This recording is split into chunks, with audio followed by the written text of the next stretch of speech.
বকেয়া বেতন পরিশোধের দাবিতে খুলনার বিশেষায়িত হাসপাতালের আউটসোর্সিং কর্মীরা কর্মবিরতি পালন করছেন। চলতি মাস সহ গত ৯ মাসের বেতন না পাওয়ায় আজ সকাল ৯টা থেকে দুপুর ১২টা পর্যন্ত তারা হাসপাতালের প্রধান ফটকের সামনে অবস্থান নিয়ে বিক্ষোভ করেন। এর ফলে হাসপাতালের আউটডোর ও ইনডোর সেবা বিঘ্নিত হওয়ায় চরম বিপাকে পড়েছেন রোগীরা। দাবি পূরণ না হওয়া পর্যন্ত তাদের এই কর্মসূচি চলবে বলে জানিয়েছেন আন্দোলনকারীরা। আমাদের ৯ মাস ধরে বেতন আটকা, আমরা এই বেতন পাই না। আমাদের ছেলেমেয়ে নিয়ে আমরা না খেয়ে দীর্ঘদিন যাচ্ছে। আমরা দীর্ঘ ৯ মাস বেতন পাই না।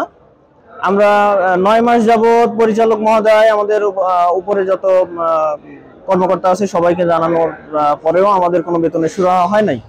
তো আমরা দীর্ঘদিন যাবৎ অনিশ্চয়তার মধ্যে আসছি বা মানবতা জীবনযাপন পার করতেছি, যার ফলে আজকে ফলস্বরূপ আমরা নিচে কর্মবিরতি দেওয়ার জন্য বাধ্য হয়েছি। দীর্ঘদিন ধরে বেতন না পাওয়ায় পরিবার পরিজন নিয়ে তাদের মানবেতর জীবনযাপন করতে হচ্ছে। এ বিষয়ে হাসপাতালের পরিচালক শেখ আবু শাহিন বলেন, কর্মচারীদের বেতনের যে বিষয় জানুয়ারি থেকে জুন 2025 এই বিষয়টি হাইকোর্টের মামলার কারণে জটিলতা হয়েছে এবং এই মামলার ব্যাপারে আমরা সুপ্রিম কোর্টে আপিল করেছি। আপিলের শুনানি শেষে এটি যেভাবে সিদ্ধান্ত আসবে সেই অনুযায়ী স্বাস্থ্য মন্ত্রণালয়ের নির্দেশনা মোতাবেক তাদের বেতনের বিষয়টি ফয়সালা হবে। আমাদের চেষ্টা ত্রুটি নাই। আমরা স্বাস্থ্য মন্ত্রণালয়েও তাদের মানবিক বিষয়টি বিবেচনা করে বেতনের প্রস্তাবনা দিয়েছিলাম, কিন্তু সর্বশেষ স্বাস্থ্য মন্ত্রণালয়